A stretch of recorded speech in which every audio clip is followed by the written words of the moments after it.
Nataka huu mtaa huu na kata yote hakuna kulala, fukua pote. Jamani, mtoto mchungu akiwa hayuko, yaani ukishampoteza ndio unajua uchungu wa nini wa mtoto.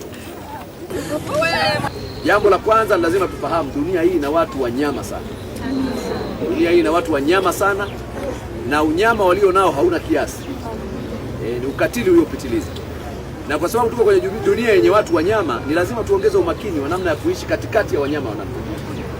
Ukiangalia mtoto mdogo kama huyu, unamfanyia unyama kama ule ili upate nini? Amekukosea nini? Hajakukopesha biashara yake, haujagombana naye, ni mtoto mdogo ambaye hana shughuli yoyote kusema tulishindana kwenye shughuli yoyote. Tunaelewana vizuri? Sasa ni muhimu tukafahamu kwamba kina mama, kina baba ambao tumebarikiwa watoto, wazazi na walezi, huko kwenye jamii wanyama ni wengi. Sasa hivi unaweza ukaishi na simba akakuacha lakini binadamu akakumaliza. Ukaishi na mbwa akakuacha lakini binadamu akakumaliza. Kwa hiyo lazima tuongeze umakini kwamba jamii tunayoishi nayo humu si watu wote wana roho safi. Tendo hili ni dalili ya kuonesha kwamba unyama unashika kasi. Maumivu anayoyapitia mzazi huyu ni maumivu makubwa sana. Walimu waliopoteza mtoto wana maumivu makubwa sana. Watoto wenzake wanaumia kiasi. Lakini hayo yote yamesababishwa na watu wachache. Ndani ya dakika chache wamekatiza maisha ya mtu, na wamesababisha maumivu kwenye mji mzima, wanasababisha maumivu kwenye kila nyumba kwenye wilaya. Sasa kamanda OCD, nataka huu mtaa huu na kata yote hakuna kulala, fukua pote.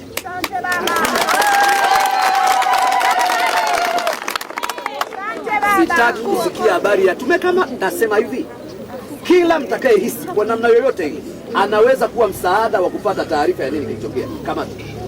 Asante. Ahojiwe kila mmoja ambaye tunadhani anaweza kutusaidia kujua ukweli wa nini kilitokea. Tumeelewana vizuri? Kwa hiyo hapa, na mkiona kuna mtu alikuwepo kapotea ghafla, huyo anapokimbilia atafutwe huko alikokwenda. Hatuwezi kuendelea kuendekeza mambo ya kibabu ya namna hiyo.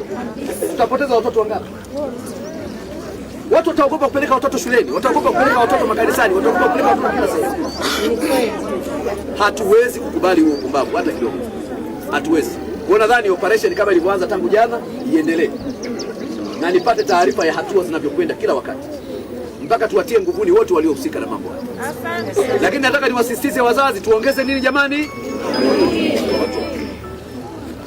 Habari ya kuwatuma watoto usiku, hapana. Habari ya kumwacha mtoto na watu usiowajua, hapana. Habari ya kusema atajisimamia mwenyewe, hapana. Jitahidi kila unapopata muda, banana na mwanao wakati wote. Usiogope, maana mistake ndogo tu utampoteza mtoto. Na sio hivyo tu, jengeni utamaduni wa kuwadadisi watoto. Anapotoka shuleni unamdadisi, umekutana na nani, umepita wapi, imekuwaje? Hata kueleza mambo tu utajua. Sawa. Yawezekana kuna mtu anamuinda mtoto wako muda mrefu, hujui maskini. Yawezekana labda mtoto alijua kabisa kuna mtu anamuinda lakini hana wa kumwambia.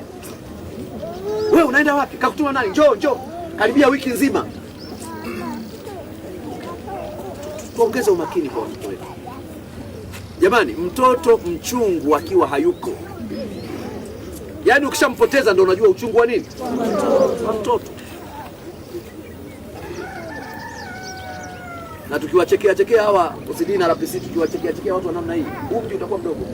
Kuna watu wanaamini hawezi kupata mali mpaka watumie ushirikina. Kwenye ushirikina yamejazana mambo ya namna hii. Kuna watu wana visasi katika maisha haya, huwezi kujua anayekuchukia nani, anayekupenda nani. Lazima muwe makini katika jamii. Kwa sababu tayari tumeshajua tumezungukwa na watu wenye nia mbaya, wenye nia ovu. Watu wasio na upendo, wasio na huruma, watu wasiojali, watu wa binafsi. Ni muhimu sana kina baba, kina mama, wazazi na walezi kujenga utamaduni wa kuwalinda watoto. Na mara zote nimekuwa nikisema kwenye mikutano ya shule, mara zote nimekuwa nikisema kwenye mikutano ya wananchi, mtoto wako mlinde. Ile tabia kwamba amekuwa huyu amekuwa, hakuna mtoto mkubwa mbele ya wazazi. Watoto hao tuwalinde, kwa sababu maadui wanaomuinda mtoto wako ni wengi kuliko unaofikiria. Na shetani hatumii watu wa mbali, shetani anatumia watu wa karibu. Unaweza ukaona tukio kama hili unajiuliza, mtoto huyu mpaka anakufa alipiga kelele kiasi gani? Hakuna aliyesikia kabisa kabisa kabisa. Yaani kweli hakuna aliyesikia maumivu ya huyu mtoto mpaka anakata roho kabisa. Hizo taa ambazo zilikuwa zimezoeleka siku zote zinawaka, ghafla mnaona taa zote haziwaki na hakuna anayeuliza hata mmoja. Si mnanielewa ninachokisema? Kwa lazima tuongeze umakini. Unaweza ukadhani taa zinakusaidia siku hiyo zisikusaidie, unaweza ukadhani majirani watanisaidia kumbe siku hiyo wasikusaidie. Kumbe jukumu la kumlinda mtoto wako, kulinda jamii ni la muhimu sana. Sawa ndugu zangu? Wewe unadhani mzazi anajisikiaje unamtuma mtoto dukani anaenda mzima anarudi akiwa ni maiti? Usimwamini mtu katika malezi ya mtoto wako. Sasa kuanzia leo ukikutwa na pombe za majumbani tunakudakia huko kwa nyumbani kwako. Kwa nadhani mkurugenzi wa halmashauri apoe maelekezo. Na hasa mtendaji huko hapo. Fuatilieni kina nani wanauza hizo pombe kwa leseni, kina nani hawana leseni. Wale wenye leseni wahakikiwe, je, wanafanya kwa mujibu wa utaratibu? Kama nao wanakiuka utaratibu wanyang'anywe leseni. Wale ambao hawana leseni kabisa wazuieni, na wakifanya wakamateni kwa sababu sheria tunayo.